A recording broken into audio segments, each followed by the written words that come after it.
வணக்கம். நான் உங்கள் சுவடுபதி அறக்கட்டளையினுடைய நிறுவன தலைவர் மற்றும் சமூக சேவகருமான கிரிநாதன். இவங்களுடைய பெயர் தாட்சியாயினி. இவங்க 2வது திருமணம் பண்ணியிருக்காங்க. இவங்களுக்கு குழந்தைகள் கிடையாது. கணவரும் இறந்த 6 மாதங்களான நிலையில் இவங்க சாப்பாட்டு கூட ரொம்ப கஷ்டப்பட்டுருக்கிறாங்க. வறுமை நிலையுடைய உச்சத்தில் இருந்திருக்கிறாங்க. கிட்டத்தட்ட இவங்களுக்கு இருக்கக்கூடிய உடல் உபாதைகள், அது மட்டும் இல்லாமல் வேலைக்கும் போக முடியல, இந்த மாதிரி நிறைய சூழ்நிலைகளை இவங்க மாட்டிக்கிட்டு இருந்திருக்கிறாங்க. அதுக்கடுத்து இந்த விஷயம் தெரிஞ்சு நாங்கள் போய் களப்பணியில் ஈடுபட்ட போது அவங்கள பற்றின இன்னும் நிறைய கதைகள் தெரிய வந்தது எங்களுக்கு.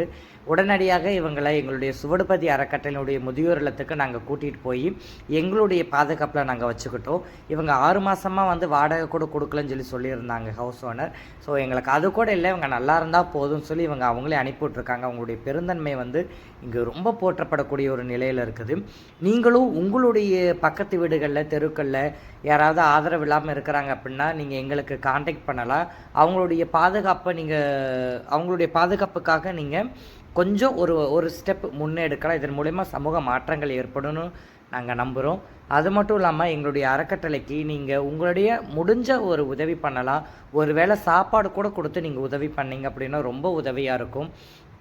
ஏன்னா இங்கே இருக்கக்கூடிய மக்கள் எல்லாமே சாலையோரத்தில் இருந்து எடுத்துகிட்டு அவங்கள அங்கே பாதுகாத்து நாங்கள் வச்சு பார்த்துக்கிட்டு இருக்கிறோம்.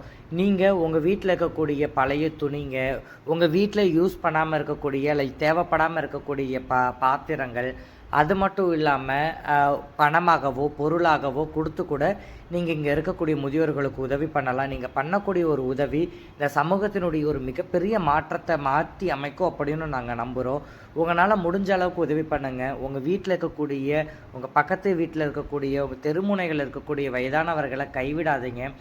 உங்களால் பார்த்துக்க முடியலனா கூட அது எங்களுக்கு கால் பண்ணி சொல்லுங்கள். நாங்கள் நிச்சயம் அவங்கள பார்த்துப்போம். நன்றி.